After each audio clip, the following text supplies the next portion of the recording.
પાણી, ત્રણ પ્રકારના યાદવોની સભા, વૃષ્ણિ, અંધક અને ભોજ, ત્રણ વંશના કૃષ્ણને કીધું, હે કૃષ્ણ, તે મણી ચોર્યો છે કે મેં મણી નથી ચોર્યો? ઉગ્રસેને કીધું, તે નો ચોર્યો હોય તો ચોરને ગોતી આવી દે. તે નો ચોર્યો હોય તો ચોરને ગોતી આવી દે. જ્યાં સુધી ચોરને ન ગોતી આવી દે ત્યાં સુધી તું નાઈત બહાર, તારા હોકા પાણી બંધ. મણી રે દાદા કેરો એ ઓલો ચોરી ગયો રીછડો રે, એ વાલા તારી નાઈતે રે મૂકો તો તેદી નાઈત બારો રે, કલંક કુડા એના ખિયા રે. અને ગયો ભાઈ ઠેઠ બેડા ડુંગરમાં, 7-8 દળ યાદવો ભેડા ગુફામાંથી પગલા ગયા, અંદર ગયો. ભાઈઓ અહીં ઉભા રહીજો. 28 દિવસ યાદવો ઉભા. 28 દી સુધી અંદરથી કૃષ્ણ બહાર ન નીકળ્યા. એટલે યાદવોએ જુદું વિચારી, હા દુનિયા છે, કૃષ્ણને મૂકીને વહી જાય. આ થોડા અવતારિયા, કૃષ્ણને મૂકી ને અવતારિયા. અને આ 28 દિવસ જાંબુવાનની હારે યુદ્ધ કર્યા. પછી જાંબુવાનને એમ થયું, કોણ તાકાત વાળો પુરુષ 28 દી મારા સામો લડે?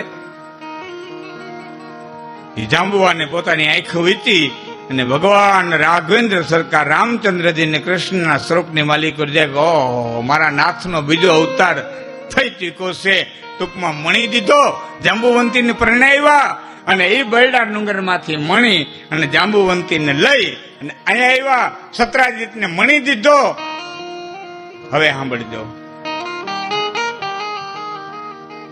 ઘીરે ગયા પછી સત્રાજીતને વિચાર થયો કે કૃષ્ણને યારે બાંધણું કર્યું, હવે ગમે એમ કરીને આને મનાવી લેવો જોઈએ.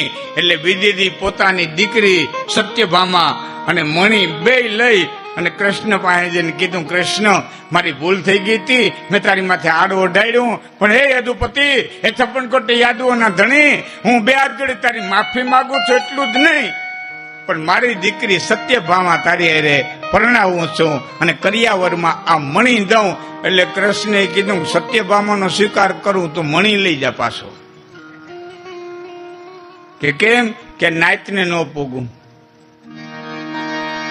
હા, મારી નાયતને ન પૂગું. કાલે સવારે એમ કે સત્રાજને દબાવીને મણીની દીકરી બે લઈ લીધા. હા, નાયત છે.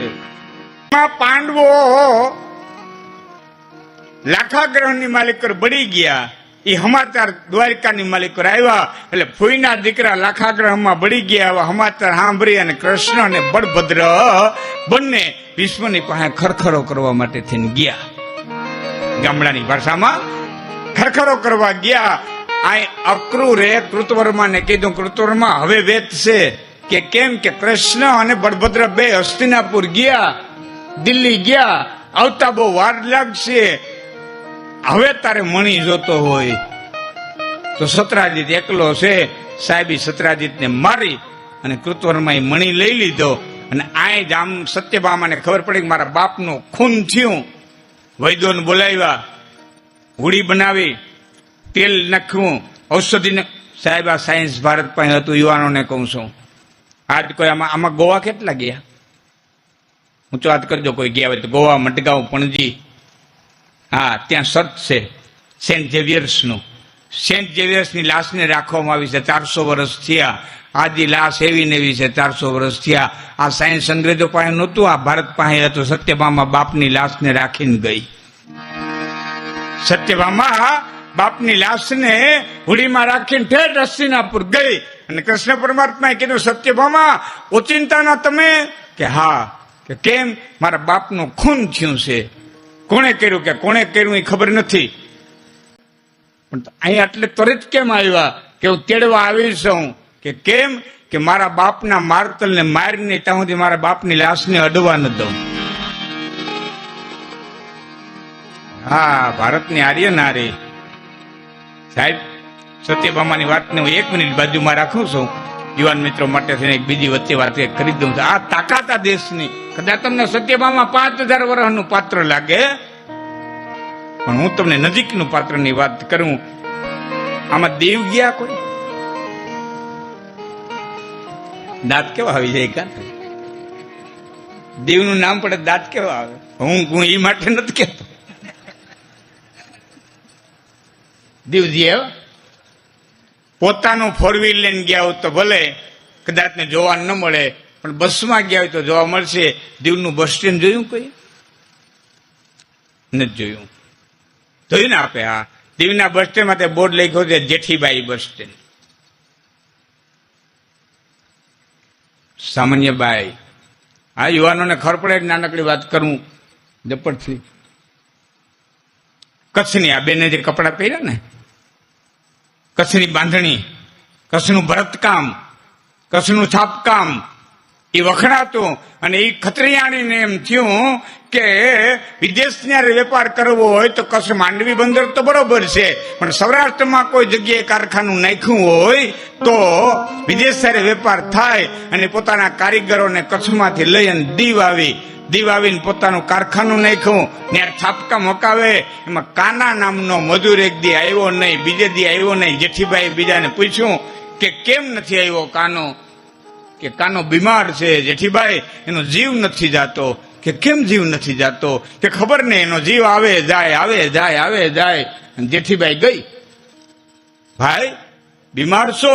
હા બેન, હવે હું નહીં બચું. તારી કોઈ તૃષ્ણા અધૂરી છે? માણસો કે તારો જીવ નથી જાતો. તૃષ્ણા મારે કોઈ નથી, પણ મારા મનમાં એક ખટકો છે. કે શું? કે જેઠીભાઈ તને કદાચ ખબર નહીં હોય, એ ફિરંગીઓનું શાસન છે. કે ફિરંગીઓનું શાસન છે મને ખબર છે જેઠીભાઈ. ફિરંગીઓનો એક એવો કાયદો છે કે જે પુરુષના લગ્ન ન થયા હોય અને કોઈ વારસદાર ન હોય તો એને ફિરંગી બનાવી દેવાનો. તારું કહેવાનું શું થાય છે? કે મારા દીકરાના લગ્ન થઈ ગયા હોત ને તો મારો દીકરો ફિરંગી નહીં થાય. સવારે મારી લાશ પડશે ને એટલે ફિરંગીઓ પહોંચી જાય ને મારા દીકરાને એ ક્રિશ્ચિયન ધર્મ અપનાવવાનું માથે દબાણ કરશે. જજેકબાઈની તાકાત. તમે એ તો ભાઈ સ્ટેજમાં વાતો કરીને માના પેટમાંથી કાઢી આવીને કોઈના બાપની તેવડ નથી તો વાતું થાય. ટાણું આવીને ઉભું રહ્યું ને તઈ હામ હામી કહેતા હબો હબ પીસાય. હા, પણ શું તાકાત હતી તમને કહું. હે, લગ્ન થઈ જાય તો મારો દીકરો ક્રિશ્ચિયન ન બને. અને માણસોને બોલાવીને કીધું કે કેને જુવાન દીકરી છે? એ કીધું ફલાણા ભાઈને જુવાન દીકરી છે. એને બોલાવીને કીધું તમામ પ્રકારનો ખર્ચો લઈ દેજે. તારી જિંદગી આખી તારી દીકરીને દુઃખી થવા નહીં દઉં. અને છોકરાએ પરિણાય. સાહેબી રાતોરાત દીકરીના લગ્ન કરાવ્યા, રાતોરાત છોકરાને પરિણાવ્યો. સવારે આ કાનો ગુજરી ગયો અને ફિરંગીઓ આવી ગયા. જેઠીબાઈએ કીધું પરણેલો છે દીકરો. રાતે લગ્ન કરી લીધા, પછી બાપે પ્રાણ છોડ્યા છે. ફિરંગીઓ તો વયા ગયા. એટલેથી બાઈ શાંત ન થઈ. દીવની માલિકર વકીલને ગોઈતો કે કેને પોર્ટુગીઝ ભાષા આવડે. સાહેબ જો એ બાઈની એક અભણબાઈની તાકાત. વકીલ ગોઈતો, ભાઈ પોર્ટુગીઝ ભાષા કેને આવડે? વકીલ મળ્યો, મને આવડે. પોતાને જે કઈ આમ વેદના કેવી હતી, હિન્દુઓ ઉપર કેટલા પ્રકારના અત્યાચારો ગુજારે છે, એ અરજી કરીથી શાંત ન થઈ. કારીગરોને બોલાવ્યા, લાકડાના બીબા બનાવ્યા. લાકડાના બીબા બનાવીને સફેદ સાડીમાં એ આખી અરજીનું છાપકામ કરાવ્યું. આખી વેદના, હિન્દુઓની વેદના છાપકામ કરાવ્યું. સુંદર મજાનું પેકિંગ કર્યું. અને હુડકાની માલિકર બેહી, એ વખતની સ્ટીમરની માલિકર બેહીને પોર્ટુગીઝ ગઈ. ત્યાં વેપારીઓને મળીને કીધું પોર્ટુગીઝની મહારાણીને મારે મળવું છે. વેપારીએ સહકાર દીધો, મળવા ગઈ. હિન્દુસ્તાનમાંથી એક બાઈ આવી છે મહારાણીને ભેટ દેવા, અને પોર્ટુગીઝની મહારાણીને મળવા ગઈ. મળી, ભેટ આપી એટલે સાડી લઈ અને મૂકી દીધી. હાથ જોડીને કીધું મહારાણી એને મૂકો નહીં. મારા કારીગર, હિન્દુસ્તાનના કારીગર કેવી કલા કરે, કચ્છના કારીગર કેવી કલા કરે, જરાક જોઉં તો કરો. હું ઊભીને એમ જોવો ને,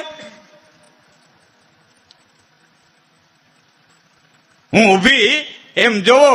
અને મહારાણીએ સાહેબ હાડી ખોલી.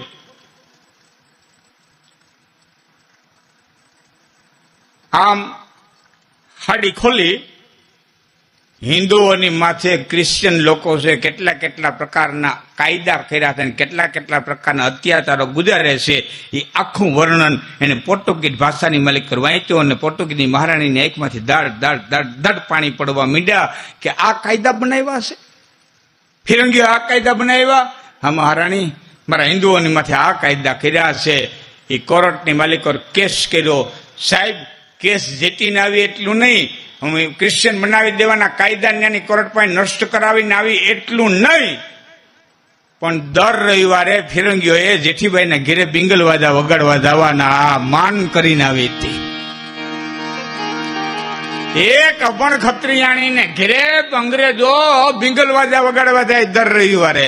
અને આજ લખ્યું છે જેઠીભાઈ બસ સ્ટેન્ડ જોઈ આવજો, દીવના બસ સ્ટેન્ડ ની માલિક વાંચી આવજો. આ તાકાત, આ બાયુની તાકાત, આ ઇતિહાસની તાકાત, આ ધરતીના આપણે દીણા છીએ, સામાન્ય નથી. એમલીની એટલે 6 મહિના હોય ને તો મરો ને હોજા સડે. એમલીની એટલે 6 મહિના હુવો ને તો મરો નહીં પણ હોજા સડે.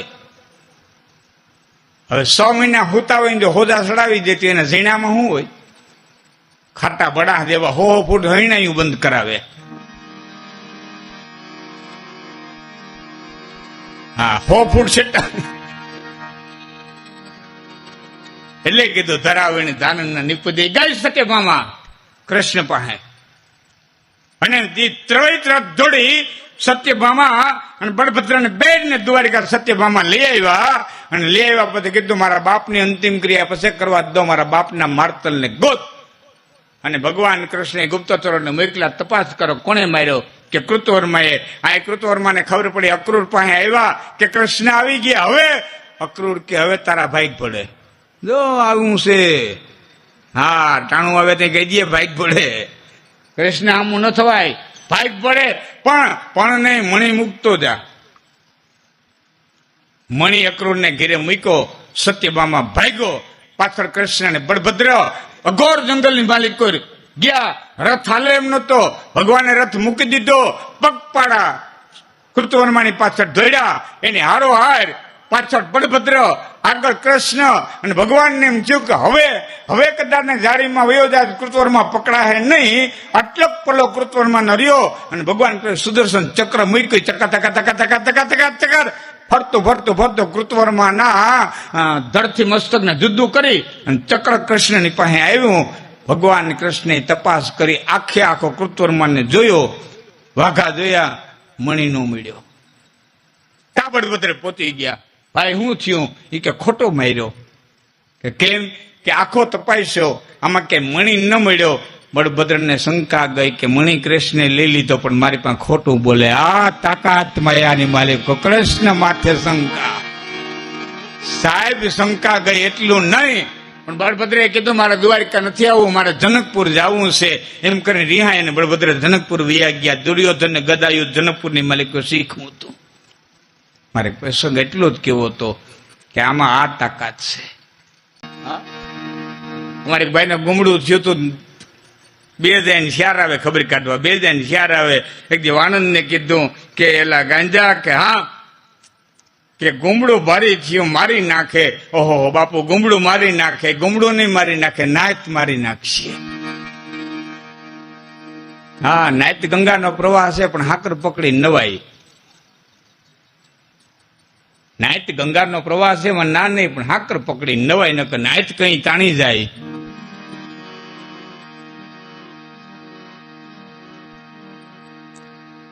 સાહેબ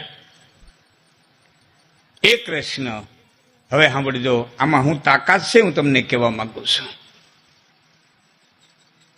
બહુ ઓછું 3 દિવસની તો યુવાનોને કદાચ ટાણું હોય ન હોય ભાગવતમાં આવીને બેહવાનું.